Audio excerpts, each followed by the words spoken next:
शिवसेनेच्या सर्व खासदारांनी नवीन महाराष्ट्र सदन येथे गुढीपाडवा आणि नवीन वर्ष स्वागत केलेलं आहे। सुमित्रा महाजन सुद्धा आल्या होत्या। मोठ्या उत्साहामध्ये हा कार्यक्रम या ठिकाणी साजरा झालेला आहे।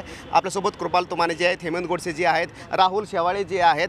तुमाने साहेब, मला अगोदर सांगा की हा कार्यक्रम इथं दिल्लीमध्ये आयोजित केलेला आहे, काय या कार्यक्रमापाठीमागची संकल्पना होती? सर्वप्रथम तर सर्व जनतेला, देशातील सर्व जनतेला आपल्या माध्यमातून नवीन वर्षाच्या शुभेच्छा देतो।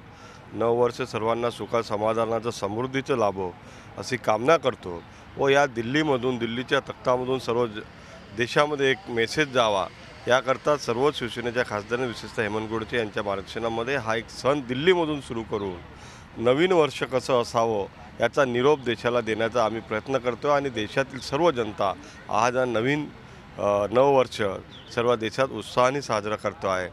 त्या माध्यमातून मी आपल्या चॅनलच्या माध्यमातून सुद्धा सर्वांना शुभेच्छा देतो। मागच्या वर्षी या ठिकाणी गुढीपाडव्याचा उत्सव साजरा केला गेला होता। यावर्षी लोकसभेच्या अध्यक्ष सुमित्राताई महाजन या ठिकाणी येऊन त्यांनी याची आज या ठिकाणी त्याचा शुभारंभ केला।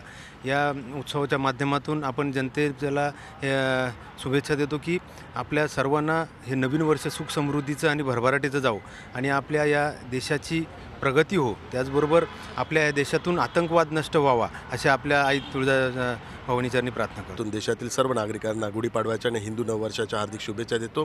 ही आपली एक संस्कृती आहे आणि एक परंपरा आहे, ती जोपासण्याचं काम नेहमीच शिवसेना करत असते आणि आज शिवसेनेचे खासदार हेमंत गोडसे यांनी पुढाकार घेऊन महाराष्ट्र सदनात गुढीपाडव्याचा कार्यक्रम आयोजित केला आणि त्या कार्यक्रमाला आदरणीय आपल्या स्पीकर मॅडम उपस्थित राहिला, त्यामुळे त्याला एक वेगळं असं महत्त्व प्राप्त झालेलं आहे। आणि आज लोकसभेत आम्ही संपूर्ण देशात हे हिंदू नववर्ष साजरा करण्याचा प्रस्ताव लोकसभेत मांडणार आणि त्या ठिकाणी सुट्टी, सरकारतर्फे सुट्टी जाहीर करावी, कारण गेले कित्येक वर्ष लोकांची अपेक्षा आहे की हे हिंदू नववर्ष हे शासनाच्या दृष्टिकोनातून अधिकृत साजरं झालं पाहिजे, जी आपली संस्कृती आहे, जी परंपरा आहे। आणि ब्रिटिशांच्यापासून आपण वेगळं नववर्ष साजरं करतो, पण जी आपली जुनी परंपरा आहे, जुनी संस्कृती आहे, ती ह्या दिवसापासून, ह्या चैत्रच्या दिवसापासून आज चालू होते, गुढीपाडव्याच्या दिवसापासून चालू होते। तर ती परंपरा चालू करण्याच्या दृष्टिकोनातून सरकारला आम्ही प्रस्ताव देणार आहे की पुढल्या वर्षापासून हिंदू वर्ष सरकारतर्फे ऑफिशियली सुट्टी घोषित करून तो साजरा करण्यात यावा। रामराज शिंदे, झी मीडिया, दिल्ली।